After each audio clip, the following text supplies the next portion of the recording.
نحمده ونستعينه ونستغفره ونستهديه ونتوب إليه ونعوذ بالله من شرور أنفسنا وسيئات أعمالنا من يهده الله فلا مضل له ومن يضلل فلا هادي له أشهد أن لا إله إلا الله وحده لا شريك له وأشهد أن محمدا عبده ورسوله وصفيه وخليله بلغ رسالة وأدى الأمانة ونصح الأمة وجاهد في الله حق جهاده حتى أتاه اليقين وتركنا على محجة بيضاء ليلها كنهارها لا يزيغ عنها إلا هالك فصلوات ربي وسلامه عليه فأحبتي في الله إخواني وأخواتي في الله أحييكم بتحية الإسلام السلام عليكم ورحمة الله وبركاته. Alhamdulillah, pada kesempatan malam hari ini insyaallah ta'ala kita akan lanjutkan kajian dari kitab Minhajul Muslim, yaitu kita masuk pada bagian yang kelima, fil adabi ma'an nafs. Kita akan masuk pada pembahasan adab terhadap diri sendiri. Jadi ternyata jemaah sekalian, kita sebagai seorang muslim hendaknya juga memperhatikan diri kita sendiri. Ada adab untuk diri kita sendiri. Sebab kita semuanya tentu ingin selamat di dunia dan akhirat. Maka siapa lagi yang akan memperhatikan diri kita kalau bukan kita sendiri? Karena itu jemaah mati Allah Subhanahu wa taala, insyaallah taala pada malam hari ini kita akan bahas tentang bagaimana adab terhadap diri sendiri. Dan di sini penulis menyebutkan ada 4 bagian. Yang pertama, adab terhadap diri sendiri yaitu dengan melakukan pertaubatan. Jika memang kita sayang dengan diri kita sendiri, hendaklah kita terus bertaubat kepada Allah Subhanahu wa taala. Bukan setahun sekali, sebulan sekali, sepekan sekali. Setiap saat kita bertaubat kepada Allah Subhanahu wa taala. Yang kedua, adab terhadap diri sendiri adalah muraqabatullah, yaitu selalu merasa diawasi oleh Allah Subhanahu wa taala, sehingga kemudian menimbulkan rasa takut kita kepada Allah Subhanahu wa taala dan berhati-hati kita dari perbuatan dosa. Yang ketiga jemaah sekalian, adab terhadap diri sendiri adalah muhasabah, senantiasa menghitung-hitung diri, apa yang sudah kita raih, yang sudah kita amalkan dari amal-amal soleh di hari ini, perbuatan dosa apa yang sudah kita lakukan di hari ini, terus dihitung-hitung. Ya, sebagaimana pedagang yang ingin untung, dia juga menghitung-hitung modal yang sudah dikeluarkan berapa, omset yang masuk berapa, marginnya berapa, keuntungan berapa. Demikian pula dengan diri kita yang ingin meraih keuntungan, tentunya harus menghitung-hitung diri. Dan yang keempat adalah mujahadah, yaitu bersungguh-sungguh ya, dalam melakukan ketaatan kepada Allah Subhanahu wa taala.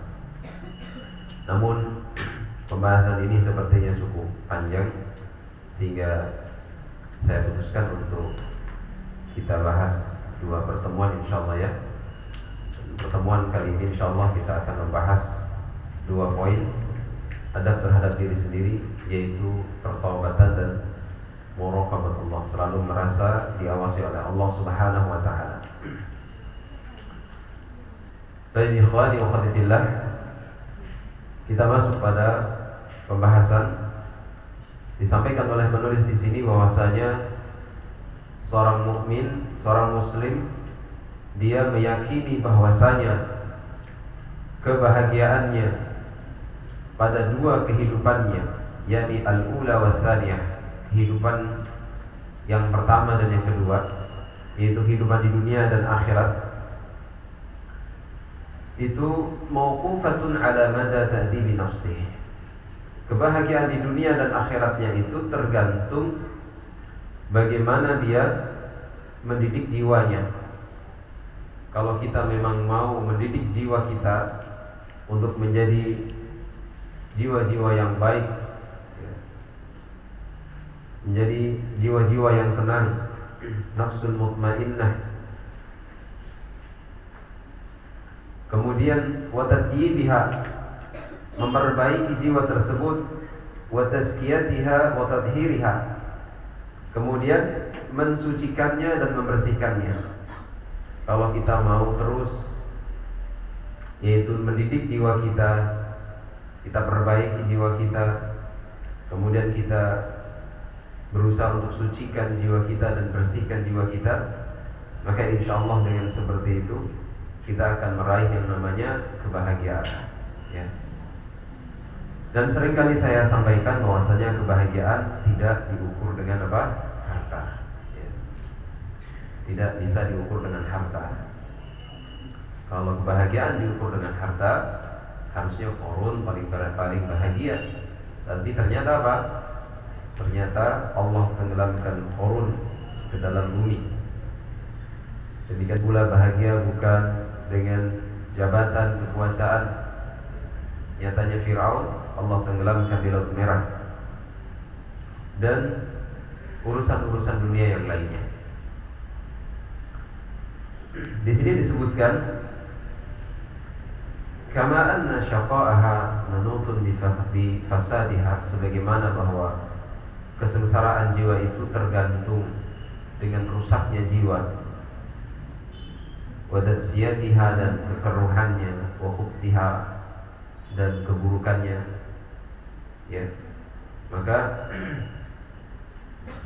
intinya kalau jiwa itu ingin bahagia, ya harus dibersihkan, ya, harus dibersihkan, harus diperbaiki.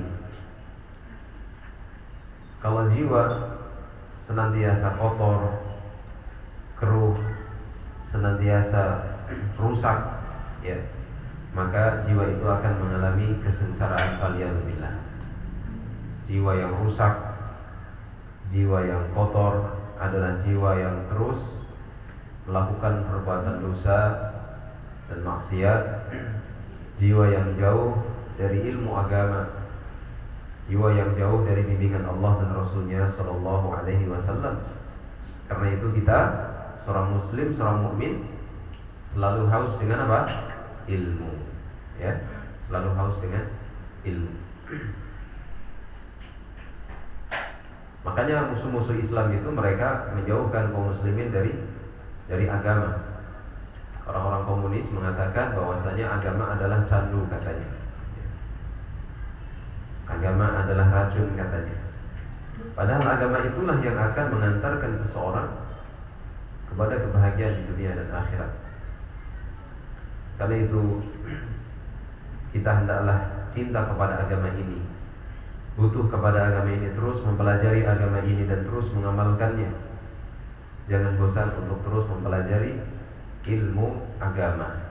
Inilah yang akan membawa kita kepada kebahagiaan di dunia dan akhirat. Nah,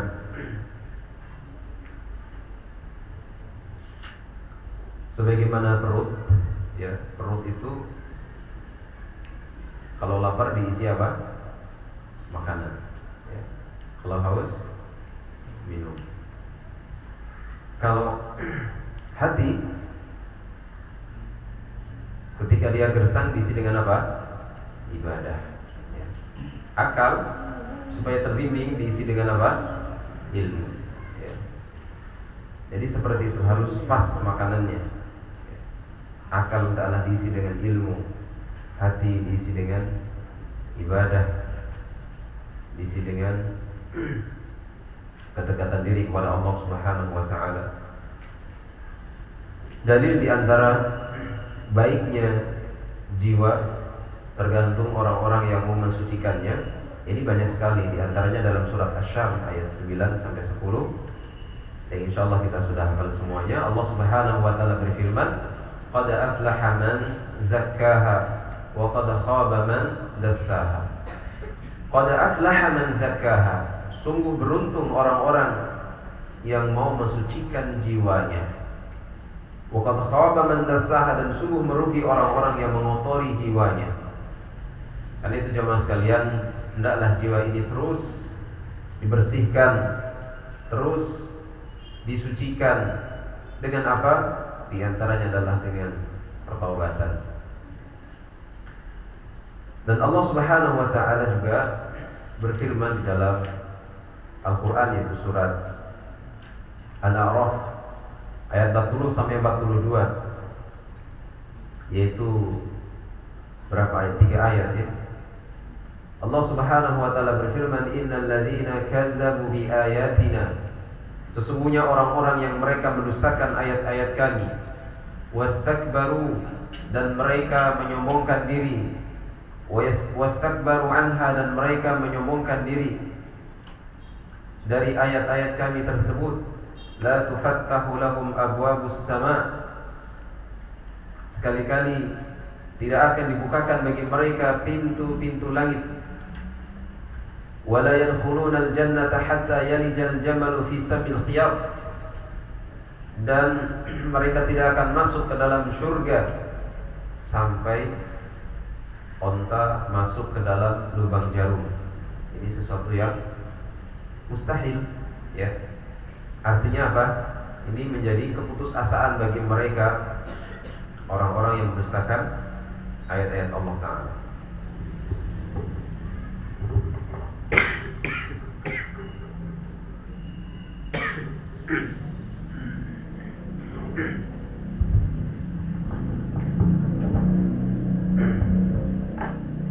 Baik, kita lanjutkan. Kita perhatikan ayat ini.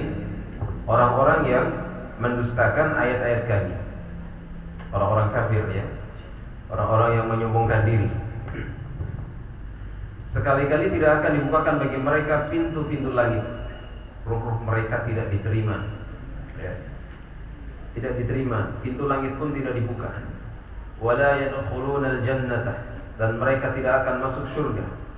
Haram bagi mereka surga, na'udzubillah. Hatta yalijal jamalu fi samil khiyar, sampai kemudian onta masuk ke dalam lubang jarum. Ini enggak mungkin ya. Lubang jarum sekecil itu onta masuk ke dalamnya mustahil. Ya. Ini menunjukkan bahwasanya mereka putus asa, tidak akan masuk ke dalam surga. Wa kadzalika najzil mujrimin, dan demikianlah kami memberi balasan kepada orang-orang yang berbuat dosa, orang-orang yang berbuat jahat. Lahum min jahannam mihad, bagi mereka orang-orang yang mendustakan ayat-ayat kami tersebut ada tikar tidur dari jahanam. Tikarnya dari jahanam. Wa min fawqihim ghawash, dan dari atas mereka ada selimut dari api neraka. Wa kadzalika najzil zalimin, dan demikianlah kami memberikan balasan kepada orang-orang yang zalim. Walladzina amanu wa 'amilus shalihat, dan orang-orang yang beriman dan beramal saleh. Perhatikan di sini kabar gembiranya jemaah sekalian. Walladzina amanu wa 'amilus shalihat, dan orang-orang yang beriman dan beramal saleh. Mudah-mudahan kita termasuk di dalam ayat yang ketiga ini. La nukallifu nafsan illa wus'aha, kami tidak memberikan beban kepada seorang hamba kecuali sebatas kemampuannya. Ulaika ashabul jannah, mereka lah para penghuni surga. Hum fiha khalidun, mereka kekal di dalam surga. Masya Allah. Orang-orang yang beriman dan beramal soleh, mereka kelak akan menjadi penghuni surga. Adapun orang-orang yang mendustakan ayat-ayat Al-Quran, menyombongkan diri dari agama ini, mereka ya tidak akan masuk surga. Bahkan pintu langit saja tidak dibukakan untuk mereka ya.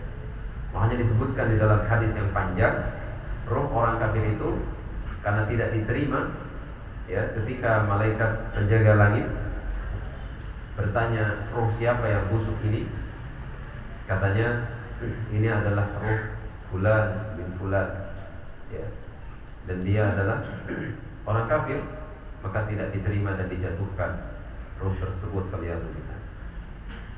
Kemudian firman Allah Ta'ala di dalam surat Al-Asr ayat 1 sampai 3, Allah SWT berfirman, wal asr, demi masa, innal insana lafi khusr, sesungguhnya manusia itu benar-benar dalam kerugian, illal ladzina amanu wa amilus solihati wa tawasaw bil haqq wa tawasaw bis sabr, kecuali orang-orang yang beriman, beramal saleh, dan saling mewasiati dalam kebenaran, dan saling mewasiati dalam menetapi kesabaran.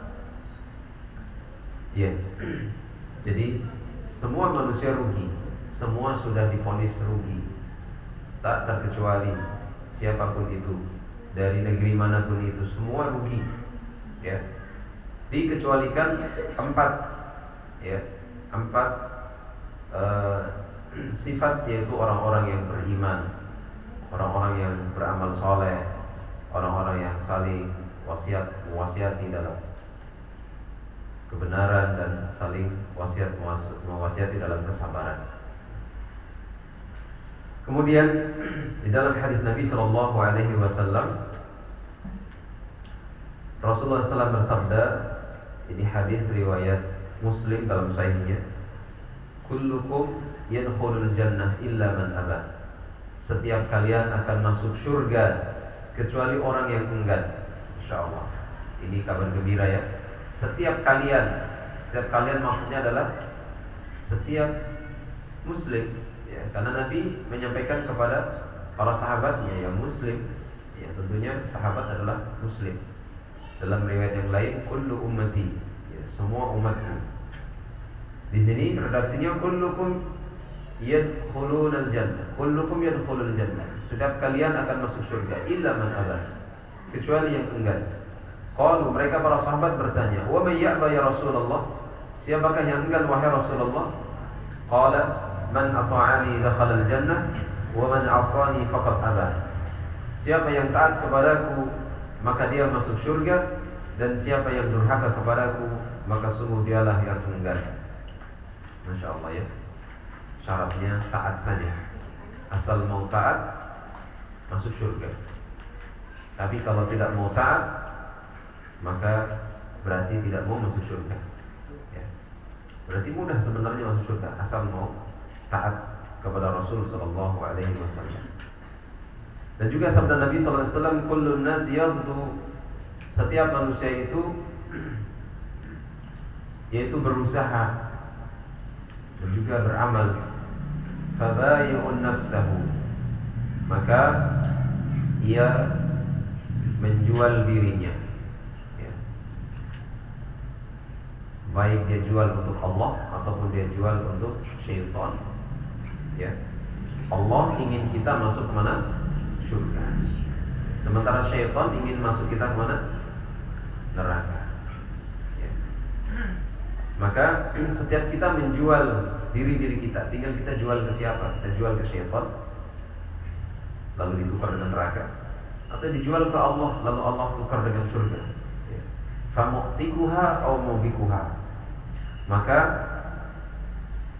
boleh jadi dengan jual belinya itu dia akan dibebaskan dirinya dari api neraka, au mubikuha, atau mungkin dia akan, ya, menghancurkan dirinya sendiri karena dia jual kepada syaitan. Seorang yang dia menjual dirinya kepada Allah, yaitu dia melakukan ketaatan kepada Allah Subhanahu wa Ta'ala, siap melaksanakan semua perintah-perintah Allah Subhanahu wa Ta'ala, siap meninggalkan segala larangan-larangan Allah Subhanahu wa Ta'ala, bahkan dia siap berkorban apa saja demi agama ini. Dia jual dirinya, sekalipun dia harus kehilangan nyawa demi agama ini, maka berarti dia menjual dirinya untuk Allah Subhanahu wa Ta'ala. Adapun orang yang menjual dirinya kepada syaitan, berarti dia melakukan perbuatan dosa dan maksiat. Dia mengikuti langkah-langkah syaitan, mengikuti bisikan syaitan. Faliyadzubillah. Nah, Kemudian di sini dijelaskan oleh penulis sebagaimana seorang muslim ya meyakini bahwasanya apa yang membersihkan jiwanya dan mensucikan ya jiwanya itu adalah berupa yang pertama adalah kebaikan iman dan yang kedua adalah amal saleh ya. Kalau kita ingin jiwa kita bersih, suci, maka hendaklah kita isi dengan ya kita biasakan atau kita isi dengan iman dan amal soleh. Maka demikian pula yang akan mengotori ya, mengotori jiwa ya, menodai jiwa dan merusak jiwa adalah keburukan, kekufuran dan maksiat. Orang yang melakukan kekufuran maka jiwanya kotor.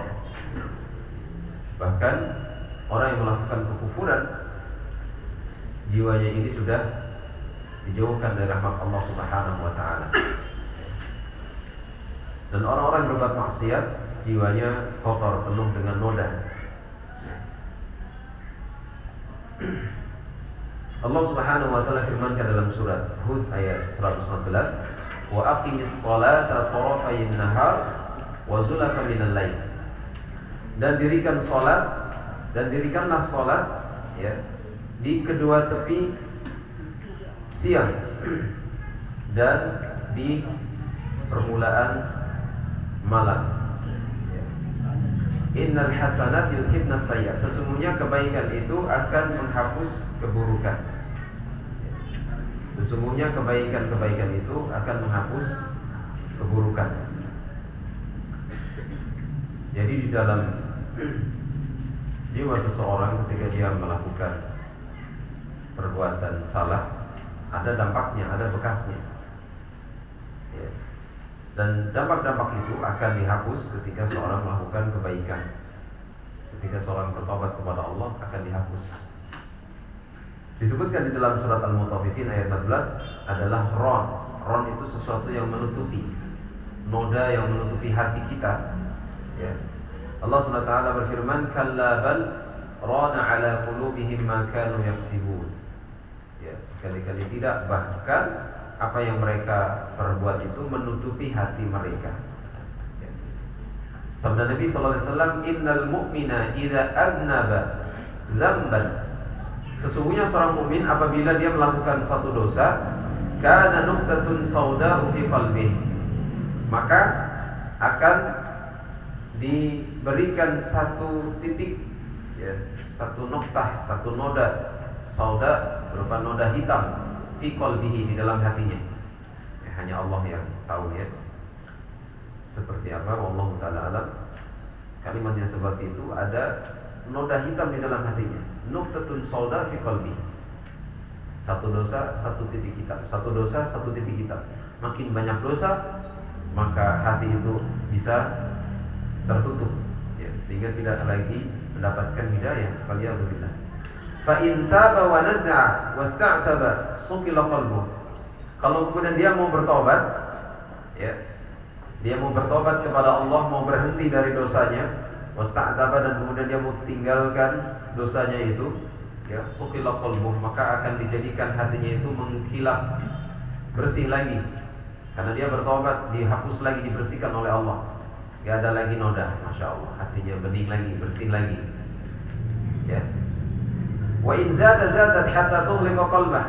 Kalau dia bertambah lagi dosanya, ditambah lagi dosanya, tambah lagi dosanya, maka akan terus tambah titik-titik hitamnya itu. Noda-nodanya akan ditambah.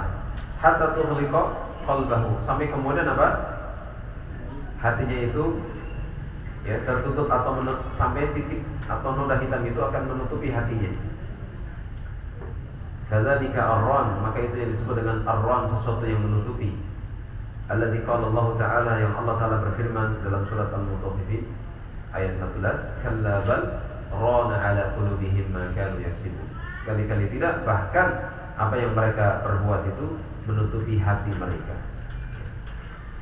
Karena itu jamaah yang kata Allah Subhanahu wa taala, adalah kita terus perbanyak istighfar, perbanyak taubat, agar supaya hati kita terus jernih, hati kita mengkilap terus, hati kita bersih terus, sehat terus, ya.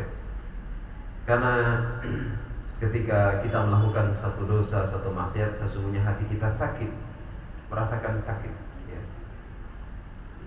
Dan ketika seorang terus bergelimang dalam dosa dan maksiat, faliyadzubillah, sampai dia kemudian melakukan kufuran, maka hatinya bisa mati. Kalau hati sudah mati, maka binasalah dia, na'udzubillah. Rasulullah sallallahu alaihi wasallam bersabda, "Ittaqillaha haitsuma kunta." Bertakwalah kepada Allah dimanapun kamu berada. Wa atbi'is sayyi'atal hasanata tamhuha. Dan ikutilah perbuatan buruk itu dengan perbuatan yang baik yang akan menghapuskan perbuatan buruk tersebut. Wa khaliqin nasa bi khuluqin hasanin. Dan berakhlaklah kepada manusia dengan akhlak yang baik. Jadi jemaah sekalian, taklah kita berusaha ya untuk mendidik jiwa kita, untuk mensucikan jiwa kita, membersihkan jiwa kita, ya. Karena kalau bukan kita yang membersihkan jiwa kita, siapa lagi? Ya. Nah, yang lebih tahu tentang jiwa kita Allah Subhanahu wa taala, kemudian diri kita sendiri. Orang lain mana tahu, ya. Orang lain gak akan tahu apa yang ada dalam hati kita. Allah yang paling tahu. Innallaha alimun bidzati sudur. Kemudian kita sendiri, ya. Nah, maka hendaklah kita terus berusaha membersihkan jiwa kita agar supaya kita menjadi orang-orang yang beruntung, sebagaimana tadi di awal disebutkan, ya, qad aflaha man zakkaha wa qad khaba man dassaha. Sungguh beruntung orang-orang yang membersihkan jiwanya, mensucikan jiwanya, dan merugi orang-orang yang mengotori jiwanya. Di antara langkah-langkah untuk kita bisa mensucikan dan juga membersihkan jiwa kita, yang pertama adalah taubat, ya. Melakukan pertaubatan, taubat yang sungguh-sungguh. Dan ini maksud taubat di sini jemaah sekalian adalah yaitu membersihkan diri, ya. Wal muradu minha at-takhalli an sa'iri dzunub wal ma'asi. Taubat itu maknanya adalah, ya, at-takhalli yaitu membersihkan diri an sa'iri dzunub wal ma'asi, dari segala macam dosa dan maksiat. Dibersihkan dirinya dari dosa maksiat. Ada dosa apa yang ditinggalkan, jauhi. Maksiat apa yang ditinggalkan, jauhi. Terus dia tinggalkan, jauhi segala macam maksiat. Oh, ini dosa, enggak. Ini dosa, enggak. Dia jauhi juga orang-orang yang mengajak kepada dosa dan maksiat, dalam rangka dia berhati-hati. Wan nadamu ala kulli dzambin salifin. Dan taubat ini bukan sekedar dia membersihkan dirinya dari dosa dan maksiat, dia pun menyesali. Yang kedua adalah menyesali dari segala macam dosa yang telah dia perbuat, yang telah lalu. Dia sesali, dia tangisi, ya. Dan dia akui itu adalah perbuatan dosa yang salah, yang keliru. Yang ketiga, wal azmu ala adamil audah ila dzambi fi muqbilil umur. Yang ketiga adalah berazam atau bersungguh-sungguh, bertekad kuat untuk tidak kembali kepada dosa yang pernah dia lakukan, untuk tidak kembali kepada dosa di sisa umurnya, ya. Jadi ini ada 3 syarat taubat, ya. Yang pertama apa tadi? Membersihkan diri dari segala macam dosa dan maksiat, ya. Yang kedua adalah menyesali dari setiap perbuatan dosa yang telah lalu. Yang ketiga adalah bertekad untuk tidak kembali kepada dosa di sisa umurnya, karena dia tidak tahu kapan dia akan mati, ya. Sebagaimana yang Allah Ta'ala firmankan dalam surat At-Tahrim ayat 8, Allah Ta'ala perintahkan, ya ayyuhalladzina amanu, wahai orang-orang yang beriman, tubu ilallahi taubatan nasuha. Wahai orang yang beriman, bertobatlah kalian kepada Allah dengan taubat nasuha, taubat yang semurni-murninya, yang sebenar-benarnya, yang sesungguh-sungguhnya, yang sejujur-jujurnya. Ya, nasuha. Asa rabbukum ayyukaffira ankum sayyi'atikum, mudah-mudahan Tuhan kalian akan menghapuskan dosa-dosa kalian. Wa yudkhilakum jannatin tajri min tahtiha al-anhar, dan memasukkan kalian ke dalam surga yang mengalir di bawahnya sungai-sungai. Masya Allah. Dalam surat An-Nur ayat 31, wa tubu ilallahi jami'an, dan bertobatlah kalian kepada Allah semuanya. Ayuhal mu'minun, wahai orang-orang yang beriman, la'allakum tuflihun.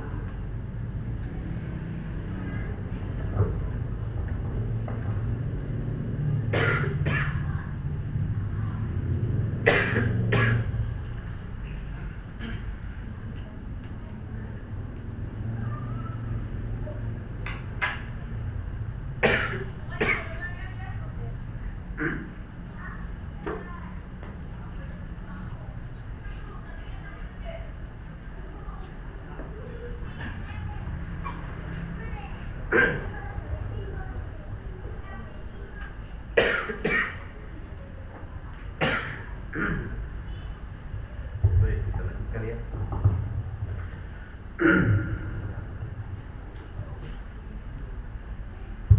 Bertobat kepada Allah dengan tobat yang murni, yang sungguh-sungguh, yang jujur ya. Nabi SAW meskipun beliau sudah diampuni dosanya, diampuni dosanya yang lalu dan akan datang ya, beliau sudah masuk dan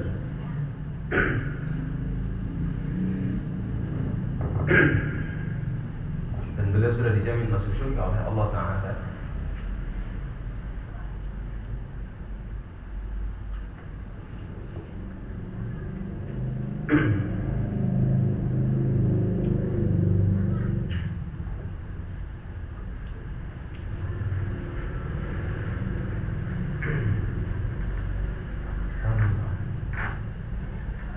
Nabi SAW meskipun beliau sudah maksum ya, beliau bertobat sehari 100 kali.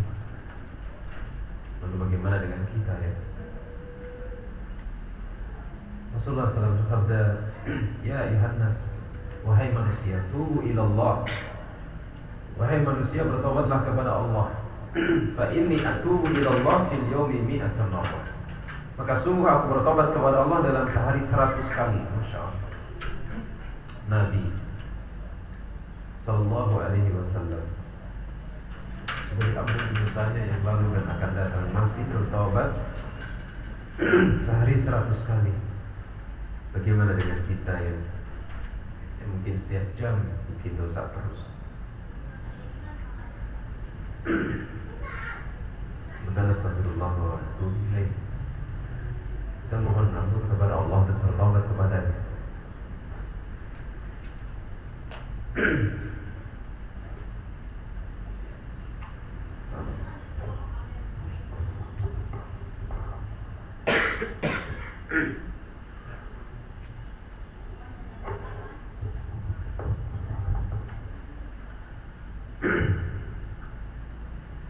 Dan Allah Subhanahu wa Ta'ala memberikan kabar gembira kepada kita, selagi matahari belum terbit dari barat, Allah masih terus membuka pintu taubatnya.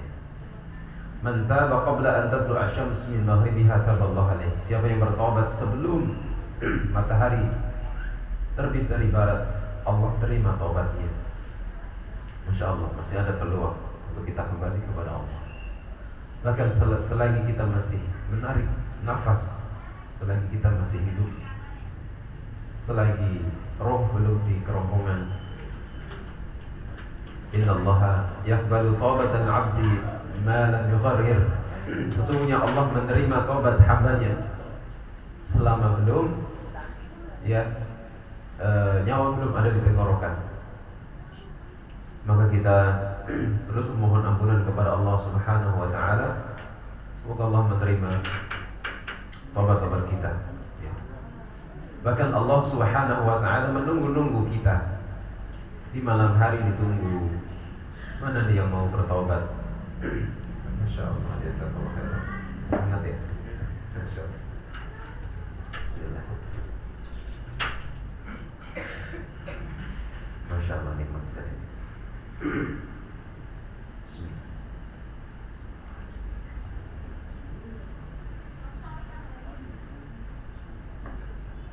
Alhamdulillah. Masya Allah, Allah Subhanahu wa ta'ala menunggu-nunggu kita di malam hari. Siapa yang melakukan dosa di siang hari ditunggu di malam hari sama Allah. Mana yang mau taubat di malam ini? Siapa yang melakukan dosa di malam hari, Allah tunggu di siang hari. Mana yang mau taubat di siang hari dari dosa yang dilakukan di malam hari? Kurang baik apa Allah, kurang sayang apa Allah sama kita? Maka kita memohon kepada Allah taufiknya, hidayahnya untuk kita bisa bertaubat. Karena terkadang kita tahu kita banyak dosa. Kita tahu untuk kembali kepada Allah dengan taubat, tapi terkadang susah sekali hati dan jiwa ini diajak bertaubat. Maka kita mohon kepada Allah supaya Allah berikan hidayah kepada kita, taufiknya untuk kita terus bertaubat. Innallaha yabsutu yadahu bil-lail liyatuba musii'un nahar. Sesungguhnya Allah membentangkan tangannya di malam hari untuk menerima taubat orang-orang yang berbuat kesalahan di siang hari. Wa yabsutu yadahu bin-nahar, dan Allah membentangkan tangannya di siang hari liyatuba musii'ul lail, untuk menerima taubat orang-orang yang berbuat dosa di malam hari. Hatta tatlu asyamsu min maghribiha, sampai kemudian matahari terbit dari barat. Jadi kesempatan taubat itu besar, banyak. Peluang taubat itu terus terbuka. Maka jangan kita putus asa dari Allah Subhanahu wa ta'ala, dari rahmat Allah Ta'ala. La taqnatu min rahmatillah. Jangan putus asa dari rahmat Allah Subhanahu wa ta'ala. Allah itu senang sekali kalau kita bertobat. Allah gembira sekali kalau kita mau bertobat kepada Allah Subhanahu wa ta'ala. Dan kita jangan merasa aman. Jangan mengatakan, saya nggak punya dosa, ngapain tobat? Kata siapa? Ya kan? Ngaku dosa ngepak. Ya. Kita semuanya pendosa. Kita banyak dosa. Apalagi di zaman fitnah, di jalan raya, di pasar-pasar. Bukankah banyak peluang-peluang dosa? Di HP, di televisi, di komputer, di laptop. Bukankah itu banyak peluang-peluang dosa? Maka kita terus mohon ampun kepada Allah Subhanahu wa ta'ala. Dan Allah Subhanahu wa ta'ala senang kalau kita mau bertaubat. Tentunya taubat yang sungguh-sungguh. Rasulullah SAW bersabda, Allahu asyaddu farhan bi taubati abdi. Allah itu lebih senang dengan taubat hambanya yang beriman. Bi taubati abdihil mu'min min rajulin fi ardin dawiyatin muhlikatin. Seorang yang dia di negeri yang asing, ya, di suatu padang yang tidak berpenghuni, ya, muhlikatin, yang membinasakan, karena memang gak ada tumbuhan, gak ada apa-apa di situ, gak ada sumber air, gak ada orang, ya. Ma'hu rahilatuhu 'alaiha ta'amuhu wa syarabuhu. Kemudian di tempat yang asing itu dia bersama tunggangannya, yang di dalam tunggangannya itu ada makanan dan minumannya. Fanama fastaiqadha, lalu dia tidur dan terbangun, ya. Bayangkan seorang di tengah-tengah gurun pasir yang luas, gurun Sahara mungkin, ya, luas. Di tengah gurun pasir yang luas, dia hanya bersendirian, ditemani oleh tunggangannya, mungkin onta, ya, ditemani ontanya, yang di dalam onta itu ada minumnya, ada makanannya, ada semua yang bekal yang dia bawa ada di situ. Yang ada dalam dirinya hanya bajunya saja, ya. Lalu dia kelelahan dan dia tertidur, fastaiqadha wa qad dhahabat fatalabaha hatta adrakahu al-'atash. Dan ternyata apa? Ketika dia terbangun, tunggangannya itu, ontanya itu berikut makanannya dan minumannya itu dan semua perbekalannya telah hilang, ontanya pergi. Maka dia pun mencarinya, di mana onta saya ini? Sementara dia sendirian, nggak ada bekal makanan minuman kecuali ada di onta itu. Hatta adrakahu al-'atash, sampai kemudian dia mendapati dirinya dalam kondisi kehausan. Muter-muter cari ontanya nggak dapat. Summa qala, kemudian dia mengatakan arju ila makanil ladzi kuntu fihi fa anamu. Aku akan kembali ke tempatku yang aku tadi ada di sana, fa anamu hatta amut, dan biarlah aku tidur sampai aku mati, katanya, karena dia sudah putus asa. Mau perjalanan jauh juga pasti dia akan dehidrasi dan kehabisan energi, binasa juga. Akhirnya apa? Yaudahlah, balik lagi aja ke tempat semula, biarin tidur aja di situ sampai mati, katanya. Fa wada'a ra'sahu 'ala sa'idihi la yamuta fastaiqadha. Akhirnya apa? Dia meletakkan kepalanya di lengannya, dan dia tidur untuk sampai mati, niatnya seperti itu. Fastaiqadha, lalu ternyata dia terbangun. Wa indahu rahilatuhu wa 'alaiha zaduhu wa ta'amuhu wa syarabuhu. Dan ternyata setelah dia bangun, di sisinya ada tunggangannya, ada perbekalannya, ada makanannya, ada minumannya. Masya Allah, betapa girangnya orang ini, bahagianya. Dia bisa melanjutkan perjalanan lagi, dia bisa minum, dia bisa makan. Bahagia sekali dia. Mungkin dia akan teriak-teriak di situ. Senang sekali. Fallahu asyaddu farhan bi taubatil 'abdil mu'min min hadza bi rahilatihi wa zadihi. Dan Allah ternyata lebih gembira dengan taubat hambanya yang beriman daripada orang ini yang menemukan tunggangannya dan perbekalannya. Masya Allah.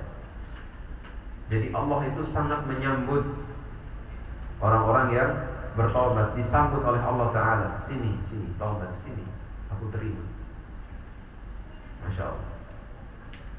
Dan para malaikat, diriwayatkan bahwasanya para malaikat memberikan ucapan selamat kepada anak Adam yang bertobat ketika Allah terima taubatnya. Masya Allah. Maka hendaklah kita terus memperbaharui taubat kita kepada Allah Subhanahu wa Ta'ala. Kemudian yang kedua, jemaah sekalian, selain taubat adalah untuk membersihkan jiwa kita, mensucikan jiwa kita, adalah muraqabah. Selain taubat yang sungguh-sungguh, bukan sekedar taubat di lisan tapi taubat yang muncul dari hati. Bukan sekedar taubat istighfar tapi maksiat jalan terus, enggak. Tapi muncul dari hati, yang menyebabkan dia meneteskan air mata penyesalan yang mendalam, kemudian perubahan, kebencian yang besar kepada kemaksiatan yang dia kerjakan, dan dia berlepas diri dari kemaksiatan yang pernah dia kerjakan, lalu dia tinggalkan dan dia ganti dengan amal-amal soleh. Inilah taubat yang sesungguhnya. Dan kita terus memperbanyak istighfar kepada Allah Ta'ala. Insya Allah hati kita akan bersih terus, karena selalu bertobat kepada Allah Ta'ala. Yang kedua adalah muraqabah. Agar jiwa kita bersih, jiwa kita suci, hendaklah kita selalu merasa diawasi oleh Allah Ta'ala. Muraqabah, yaitu apa? Ayyakhudhal muslimu nafsahu bi muraqabatillah tabaraka wa ta'ala. Seorang muslim merasa dirinya selalu diawasi oleh Allah Subhanahu wa Ta'ala. Wa yulzimuha iyyaha fi kulli lahzatin min lahzatil hayat. Dan dia terus merasakan seperti itu di setiap detik, setiap saat dari kehidupannya. Hatta yatimma lahal yaqin. Sampai kemudian ya, sempurnalah kehidupannya dan datanglah kematian. Jadi seorang terus merasa diawasi oleh Allah Ta'ala. Allah itu lihat, terus melihat dirinya, ya. Bi annallaha mutli'un 'alaiha, dan dia yakin bahwasanya Allah itu melihat dirinya. Dia meyakini Allah itu melihatnya. Allah mengetahui rahasia-rahasianya. Allah Subhanahu wa Ta'ala memperhatikan amal-amalannya, ya. Ini seorang yang melakukan muraqabah, ya, merasa diawasi oleh Allah Subhanahu wa Ta'ala. Sehingga apa? Dia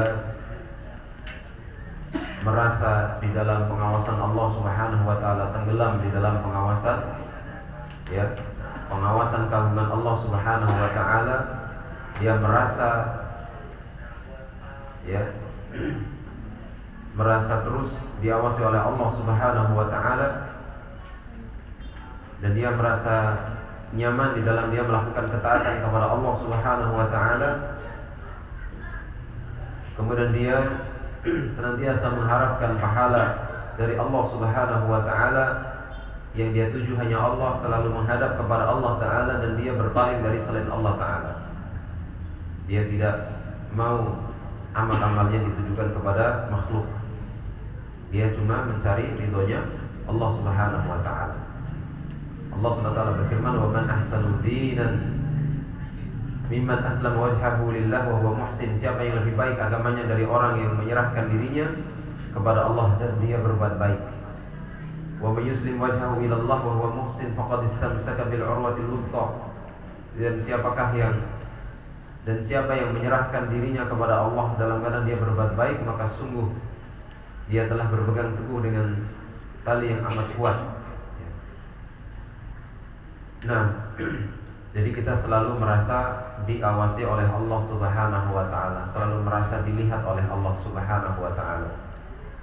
Dalam surat Al-Baqarah ayat 235, "Wa'lamu annallaha ya'lamu ma fi anfusikum fahdharu." Ketahuilah bahwasanya Allah mengetahui apa-apa yang ada dalam diri kalian, maka takutlah kepadanya. Jadi Allah Subhanahu wa Ta'ala tahu tentang gerak-gerik kita, kapan saja, di mana saja Allah tahu. Innallaha kana 'alaikum raqiba.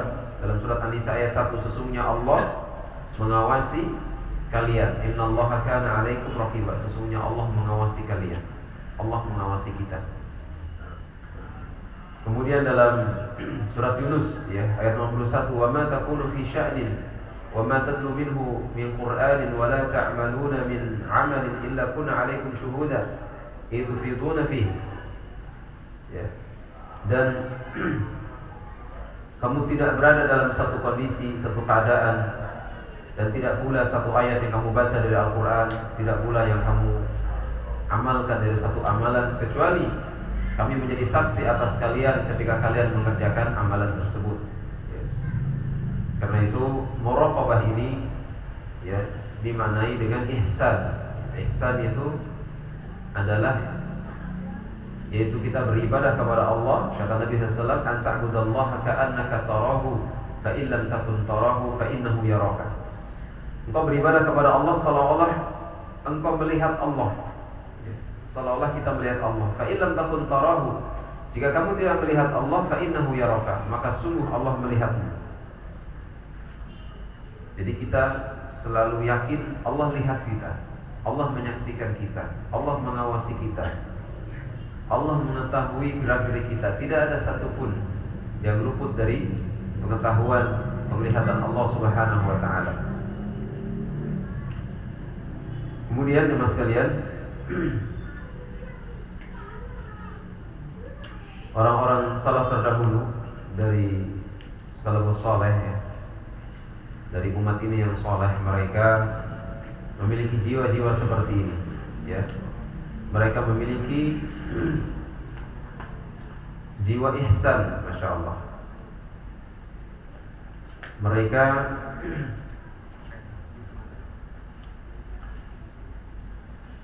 memiliki keyakinan yang penuh, ya, dan mereka sampai kepada derajat al-muqarrabin, yaitu orang-orang yang didekatkan kepada Allah Subhanahu wa taala. Dan kisah-kisahnya luar biasa ya. Kalau kita bandingkan dengan zaman ini, seolah-olah kayak mustahil gitu. Kayak nggak ada yang melakukan di zaman ini, tapi di zaman dulu terjadi. Di zaman dulu terjadi. Yang pertama, di antara kisah tentang ihsan yaitu merasa selalu dilihat Allah, diawasi Allah, dilihat oleh Allah ya. Yang pertama adalah dikatakan oleh Junaid rahimahullah, bima yusta'anu ala ghadil basar, dengan apa kita menundukkan pandangan ya. Kata Junaid, bi'ilmika, dengan ilmumu, anna nadhara an-nadhir ilaika asbaqu min nadharika ila al-manzurilah. Kita menundukkan pandangan dengan ilmumu ya. Kamu tundukkan pandanganmu dengan ilmumu, bahwasanya Allah yang maha melihat ya, melihat kepadamu lebih cepat daripada pandanganmu kepada sesuatu yang kamu tuju ya, dari apa yang kamu pandang tersebut. Ketika kita melihat sesuatu yang ingin kita lihat, maka sesungguhnya Allah Subhanahu wa taala lebih cepat pandangannya kepada diri kita ya, sebelum kita melihat kepada objek yang kita tuju. Maka ketika kita tahu bahwasanya Allah lebih cepat pandangannya daripada pandangan kita kepada objek yang ingin kita tuju, hendaklah kita senantiasa berusaha menundukkan pandangan kita dari perkara-perkara yang diharamkan oleh agama. Yang kedua, kata Sufyan Ats-Tsauri rahimahullah, "'Alaika bil muraqabah mimman la takhfa 'alaihi khafiyah." Wajib bagimu untuk selalu merasa diawasi Allah dari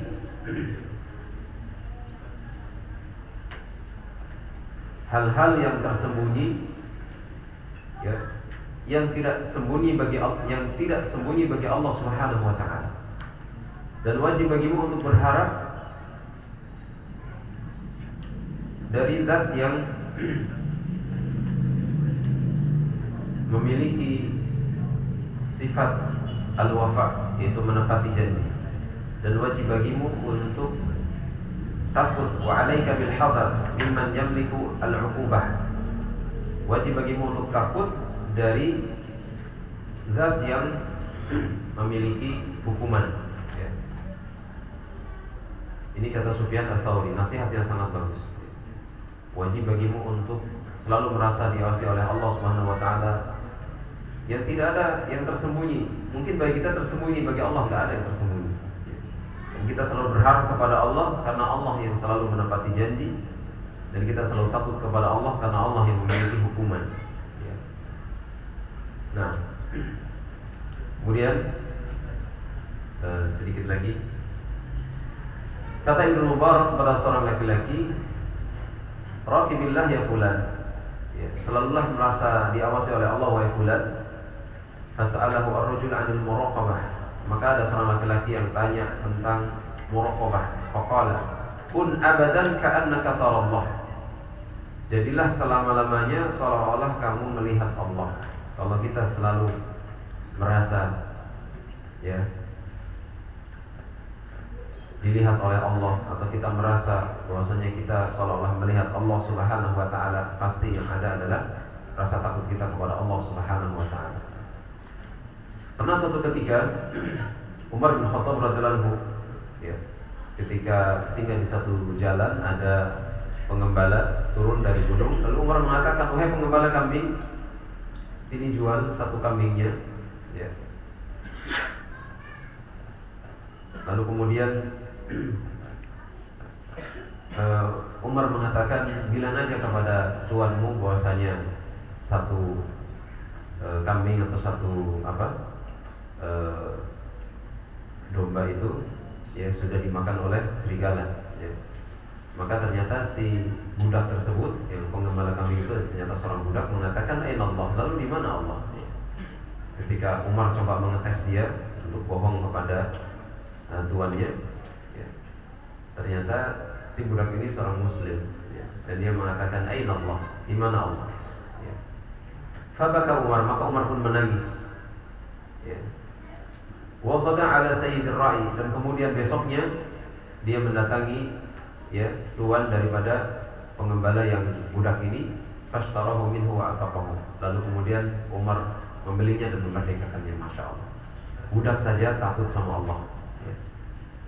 Kalau kita tidak takut sama Allah Ta'ala, ya, berarti lebih rendah daripada budak ini, ya. Dua kisah lagi. Kisah yang kelima adalah sebagian orang-orang soleh pernah melewati satu kaum yang saling lempar-lemparan, ya. Kemudian salah satunya ada yang duduk menjauh, ya. Kemudian ada orang soleh yang ingin mengajaknya bicara. Kemudian yang menjauh ini malah mengatakan, artinya orang ini gak ikut dalam keributan itu. Dia mengatakan zikir kepada Allah lebih lezat, katanya, ya. Zikrullahi ashhad. Kemudian dia mengatakan, apakah kamu sendirian? Ya. Orang soleh itu mengatakan, apakah kamu sendirian? Orang ini menjawab, bersamaku Tuhanku dan dua malaikatku, ya. Kemudian orang soleh itu mengatakan lagi, lebih unggul siapa di antara mereka? Katanya, man ghafarallahu lah, yaitu orang yang Allah berikan ampunan kepadanya. Kemudian orang soleh itu mengatakan, aina thariq, di mana jalan? Fa asyara nahwas sama wa qama wa masya. Lalu dia menunjukkan ke arah langit dan dia pun berdiri dan berjalan. Masyaallah. Dia tidak mau ikutan dalam keributan, ya, tapi dia lebih suka menyendiri. Lalu dia berzikir kepada Allah Subhanahu wa taala. Dan yang terakhir adalah kisah Zulaikha, ya, kisah yang sangat terkenal. Bagaimana Zulaikha ini merayu Nabi Yusuf alaihissalam, ya. Kemudian ketika di dalam tempat yang sepi itu, Zulaikha ini masih punya rasa malu kepada berhala yang dia sembah. Berhalanya dia tutupi, ya. Berhalanya ditutupi. Maka Yusuf mengatakan, kamu ini kenapa? Apakah kamu malu kepada pengawasan benda mati seperti ini? Dan aku tidak malu kepada Allah, ya. Ya, aku tidak malu dengan pengawasan Allah yang Maha Perkasa, ya.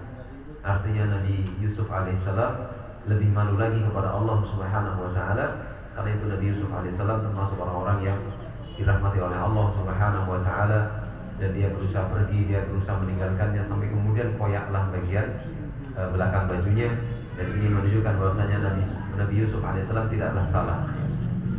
Nah, akan tetapi karena ini istri seorang raja, maka bagaimanapun Nabi Yusuf harus dipersalahkan dan akhirnya dipenjara. Dan itu lebih baik bagi beliau alaihissalam, ya. Lalu kemudian Allah SWT, ya, berikan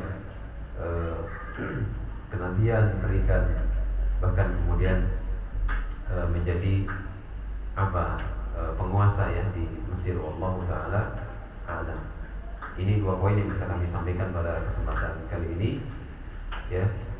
Poin taubat dan muraqabah. Selalulah kita bertobat kepada Allah dan selalu merasa diawasi oleh Allah Subhanahu wa taala. Insyaallah taala poin yang selanjutnya kita bahas pada pertemuan yang akan datang insyaallah taala. Wallahu taala.